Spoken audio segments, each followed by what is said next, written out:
تصور شیخ کیا ہے؟ تصور شیخ میرے عزیزوں ایک ایسی چیز ہے جیسے راستہ چلنے والے کے لیے کوئی چیز معین اور مددگار ہوتی ہے۔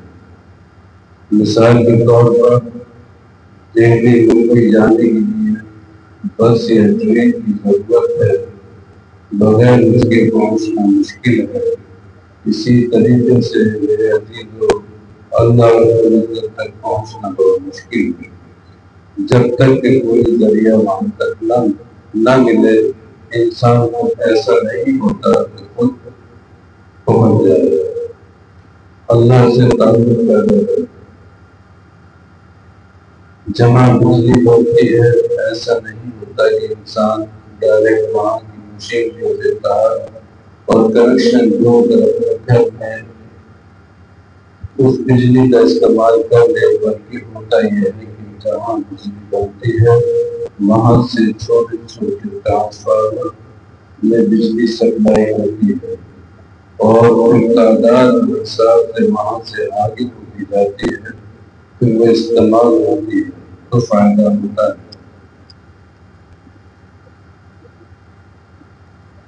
اگر براہ راست بجلی بننے کی جگہ سے رابطہ کریں گے تو میرے عزیزوں اتنی بڑی مشینری نہیں کہ لوگ اس کو برداشت کر سکے۔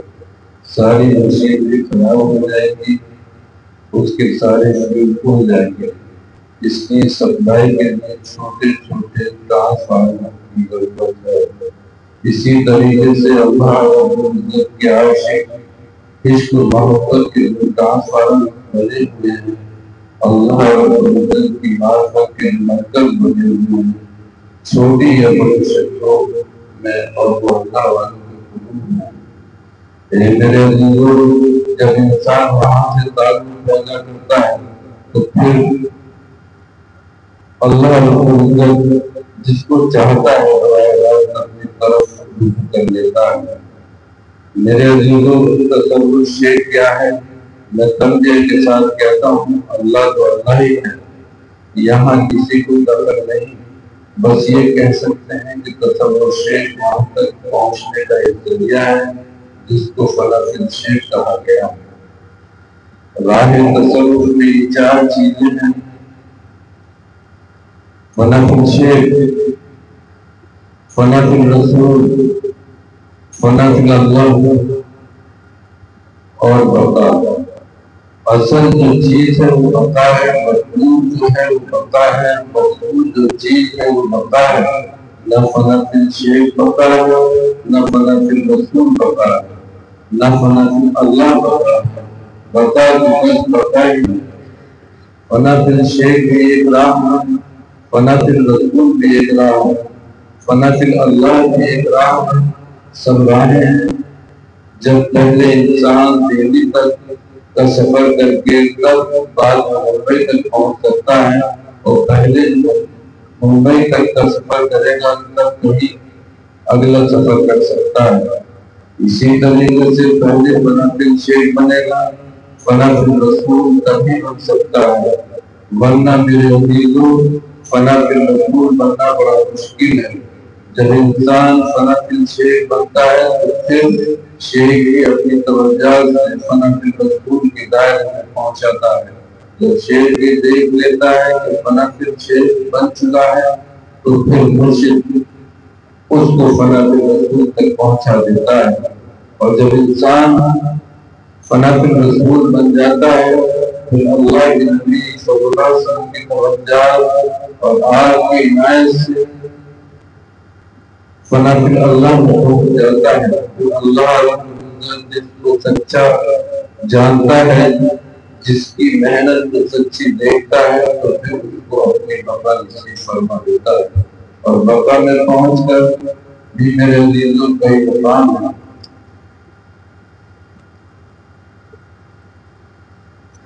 اس لیے میرے عزیزوں تصور شیخ بتلایا جاتا ہے، اور صرف اسی طریقے سے بتلایا جاتا ہے کہ جیسے ایک چھوٹا سا بچہ ہوتا ہے، جب اس کی ماں ہوتی ہے تو وہ کسی اور ماں کی طرف لجاتا نہیں ہے، اپنی ماں کی ہی طرف اس کی نظریں ہوتی ہیں۔ جب اس کی ماں ہوتی ہے اور ماں کا دودھ اس کے منہ میں لگ جاتا ہے تو میرے عزیزوں اپنی ماں کے دودھ کے سامنے وہ کسی بھی چیز کو پسند نہیں کرتا، یہاں تک کہ اگر ماں بھی اس کو کوئی چیز دیتی ہے تو ہاتھ میں آ کر گرا دیتا ہے اور ماں کی چھاتیوں سے چمٹ جاتا ہے۔ کیا ماں ان کو ہمیشہ دودھ پلاتی رہے گی؟ چند دنوں کا ایک دور ہے جو ماں اس کو دودھ پلاتی ہے، پھر کچھ دن کے بعد ماں خود ہی کا دودھ چھوڑ دیتی ہے۔ اللہ رب العزت کے المراد، اللہ رب العزت کی معرفت جب اس کے دل کو متاثر کرنے لگتی ہے اور وہ پختہ ہو جاتا ہے، میرے دل کو خود بخود بچے کی طرح دودھ چھوڑ کر روٹی کی طرف تھم جاتا ہے۔ اسی طریقے سے پھر فنا دل شیخ کے بعد مرید کا دل اپنے مرشد کے دل سے خود بخود ہٹ جاتا ہے اور فنا فی رسول کی طرف مائل ہو جاتا ہے۔ پھر رسول اللہ صلی اللہ علیہ وسلم اس کا ہاتھ پکڑ کر اللہ رب العزت کے دربار میں پہنچا دیتے ہیں،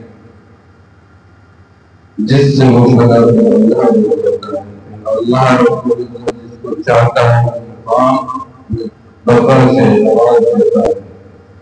جس طریقے سے بچہ دودھ چھوڑنے کے بعد کچھ غذائیں کھاتا ہے، بڑا ہو جانے کے بعد اس کی اور غذائیں ہو جاتی ہیں، پھر اور بڑا ہو کر اور غذائیں ہو جاتی ہیں، بلوغت کو پہنچ کر اس پر شرعی حد قائم ہو جاتی ہے۔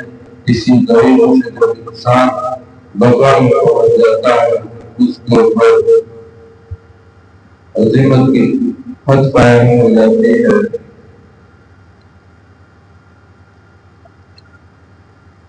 تو میرے عزیزوں مبتلا تصور شیخ صرف اس غرض سے کرایا جاتا ہے کہ سب کو راہ سے نکٹ جائے، سب جگہ سے تصور ہٹ جائے، اپنے شیخ کے دل سے دل جانے لگے اور دل سے دل جڑنے کی وجہ سے اپنے شیخ کے سینے سے اللہ رب العزت کے مراد گزر گئے۔ تو میرے عزیزوں ایسا نہیں ہے کہ اگر بچہ اپنی ماں کا دودھ پیتا ہے تو پانی کو خود کہنے لگے کہ ماں ہی ہے اور خدا خدا ہی ہے۔ ماں کا اگر زندگی میں دودھ پیتا رہے تو ماں اللہ نہیں بن سکتی، خدا نہیں بن سکتی، خدا کی ذات خدا ہی ہے۔ شروع میں دیش کا اپنے دل پر خوشی کی آزمائش کرنا، متوجہ کرنا سود مند فائدہ مند ہے، مگر ہاں یاد رکھیے کہ عبادت کے اندر، نماز کے اندر اللہ کی ذات کے علاوہ کسی کا بھی تصور جمانا جائز نہیں ہے۔ نماز کے اندر اگر تصور ہو تو صرف اللہ کی ذات کا ہو، کسی اور کا تصور نہ ہو۔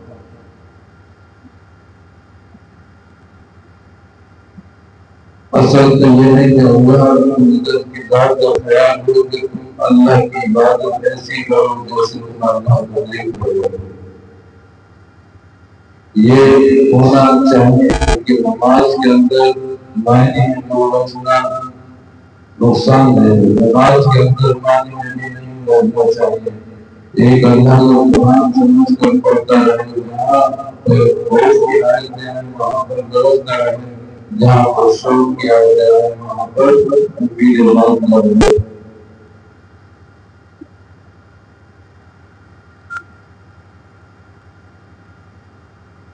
نماز کے اندر کسی مصیبت یا پریشانی اور تکلیف کی وجہ سے ہونے سے نماز فاسد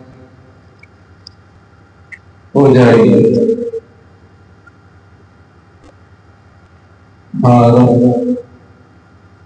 رب العزت کی فوج سے شوق میں یا تلاوت کے دوران محبت میں سینے کی گھٹن سے رونے کی جو آواز نکلے گی وہ مستحسن ہے۔ نماز میں اللہ رب العزت کی ذات کے علاوہ کسی اور کو تصور نہیں ہونا چاہیے۔ اعلیٰ درجے کی بات ہے کہ نماز کے علاوہ بھی اس محبوب حقیقی کے سوا کسی اور پر پختہ خیال نہ ہو۔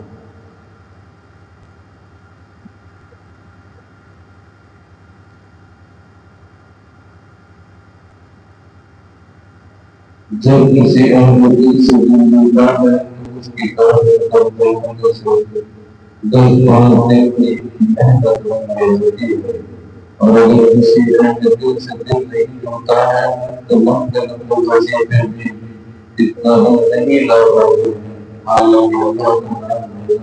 ہر حال میں مبارک ہے اللہ کا سمجھدار بڑا، اللہ کے سبھی نام بڑے سوال اور اچھا اگر انسان کی تعداد میں بھی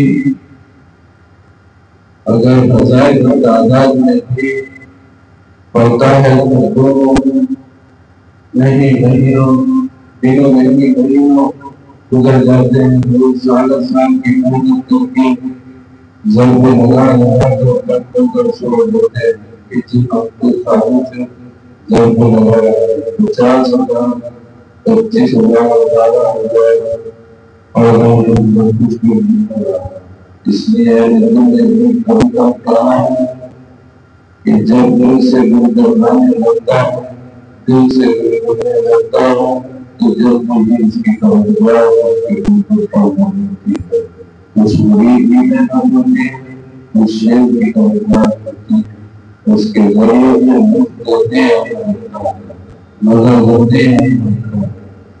اسی کی وجہ سے ایک شور اور دور پیدا ہوتا ہے جس کے ذریعے سے ان کا حقوق کی طرف ہونے کی کوشش کرتا ہے۔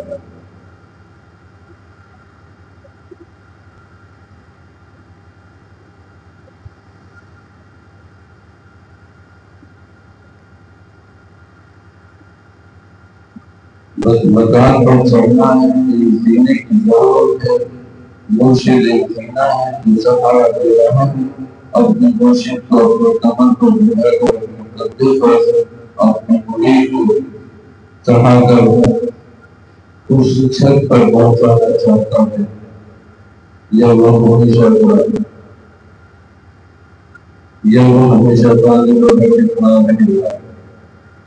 چھت پر پہنچنے کے لیے ایک سہارے کی ضرورت ہے، اللہ رب العزت تک پہنچنے کے لیے مرشد کے سہارے کی ضرورت ہے۔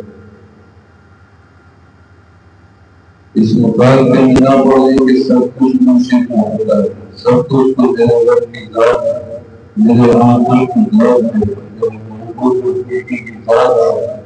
میں اس امام میں معمولی سی جگہ بھی پسند نہیں کرتا ہوں، کیونکہ جو میرے محبوب حقیقی کی شان و معمولی سی بھی اختلاف پیدا کرتا ہے، مجھے کوئی مانے یا نہ مانے، مجھے کوئی جانے یا نہ جانے، مگر